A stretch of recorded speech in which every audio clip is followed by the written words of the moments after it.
You may have heard the Professional BoatBuilder magazine has been acquired by IBEX, and we're going to hear from the editor, Aaron Porter, about why that makes so much sense and what it will become. So, good to see you, Aaron. Great to see you, Ben.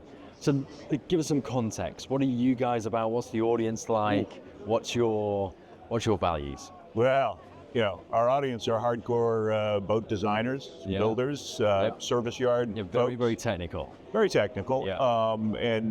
It tends to not necessarily be C-suite oriented. It's for shop floor guys and gals. And quite a lot of students as well. People who are in training enthusiasts programs as well as the industry. So it's not necessarily here's the commercial front, here's the value, here's the kind of like the bottom line commercials. It's also just this is just really interesting. Like we mentioned hydrofoiling, a massive topic of them, and it's just exciting. So you cover a lot about that kind of exactly narrative. And so we get sort of exciting new trends, things that are developing.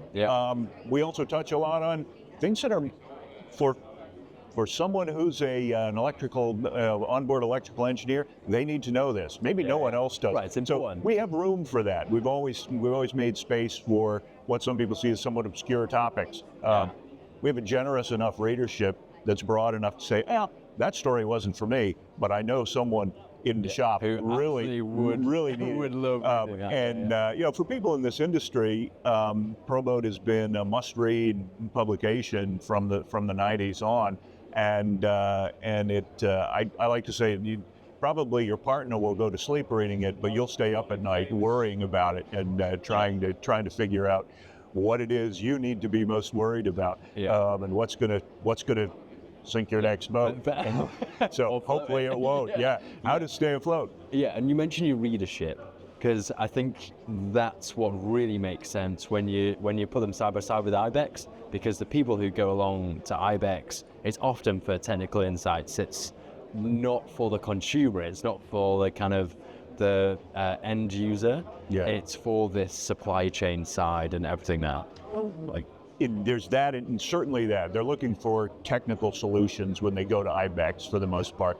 They're also looking for technical education, and the magazine and the IBEX seminar program really offer a constant source of professional development for the industry that isn't really available otherwise. And we hear that again and again from readers.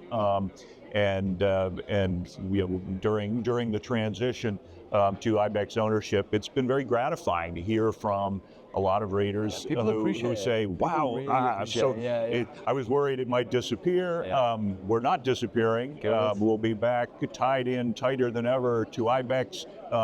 Where we will continue to be producing a lot of the education seminars, the technical material there, and we'll continue to be producing the sort of level and style of editorial content for the magazine and the website and newsletters that we have since the early 90s, that's also we've got a broad, being here at Mets, it's nice. We always get to see our international readership here, and the amount of real enthusiasm and affection we feel at this stand here is it's nourishing and sustaining. It's so nice because sometimes you look at content like this and it's not the big, sexy, cool boat that gets loads of attention. It's like, okay, so technically, let's look at this detail. What's so important about that? Why does this happen? What is the industry starting to do that historically maybe it hasn't done? Why is that happening? It gets really, really interesting. So for the right person, for that really niche readership, this is what it's all about. And we see those readers here and feel, hear their stories, hear their challenges, and also the other thing we see here is just tons of what is cutting edge. This is a show like IBEX where we hone the cutting edge, and you find out about it, and we like all the builders live in our shop, in our office. This is a decentralized industry. There aren't there aren't single sources for all the answers. You don't have a huge R&D department that's feeding everyone's solution. The R&D department is a diversity of the it's usually of builders. different businesses. And talking to each other, the margins are tight enough. No one can afford a real R&D department. and so the advantages come from sharing. These shows are where that happens. The magazine is where that happens.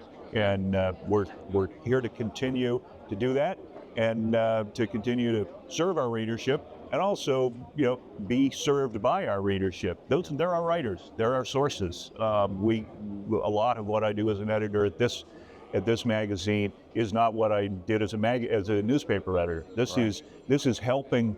A lot of the work is helping engineers, naval architects, people who have very developed and complex technical minds, well beyond mine. But getting them to express those, tell their stories in clear language, and make sure that all the steps are in the right order, and we're not going to lead anyone down the wrong path. But we also have the cutting edge material from them, and that's our goal. It would be one thing to just go do a reportage, interview them, say what they said. It's another to get them to actually express what it is that the complexity of what they're doing. Yeah. And let's go on to a couple of trends that are happening. So a couple of insights. Let's not go too wild. As one can at a show like this. That is one hell of a can. So what are the really big things that the industry is looking at? What are the themes there? Yeah. Just to wrap up. Yeah, actually, and certainly this year, continuation of at Mets of the focus on sort of sustainability, efficiency. I mean, sustainability as a term is fluctuating a little bit. Its meaning gets a little more amorphous. Responsibility and things. Right. It's very difficult when you're in the leisure industry. Yeah, right? but people most sustainable things just stop. It's all People are going to want to do it. Right. Yeah. It's all discretionary spending and use of time and energy. But the fun factor is what drives us all. The time and energy is something that consumers and, quite frankly, builders are motivated by. Yeah. And so, looking at things, trends like foiling, trends like electrical propulsion, they're not just sort of good for you, eat your greens kind of topics now.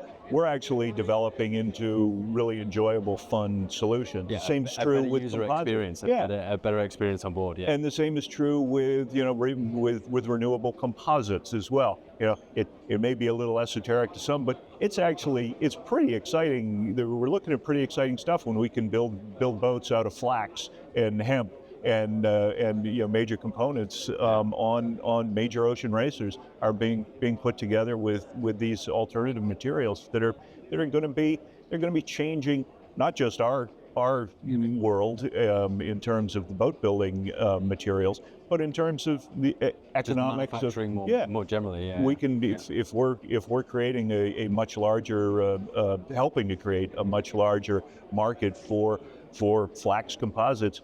That's changing a market for agriculture worldwide, and it's an interesting pushing the envelope in terms of applications of those sort of materials is something that is really inspiring, and it's something that we do in the marine trades pretty well. It's part of the mission. Yeah. That makes a lot of sense. Okay, thank you very much, Aaron. Thank you for your insights.